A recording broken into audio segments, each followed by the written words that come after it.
ضرب الحكم سعيد عبد الغفار القصة. طبعا احنا عارفين انفراد لبرنامج فراعين الكرة النهارده في الدقيقة 35 من الشوط الثاني، عدم احتساب ضربة الجزاء غير يعني ممكن نقول غير صحيحة لفريق السويس. قام احد الجماهير بتسلق السور وتم الاعتداء عليه على حكم المباراة سعيد عبد الغفار. يعني هو احتسب ضربة جزاء للقناة لم ولا يحتسب لم يحتسب ضربة جزاء للمنتخب السويس؟ لم يحتسب ضربة جزاء لمنتخب السويس.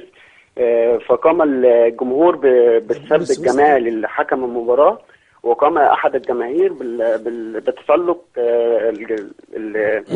تسلق مدرجات يعني، وقام ضرب الحكم، وتم تكسير بعض الكراسي واللوم على حكم المباراة.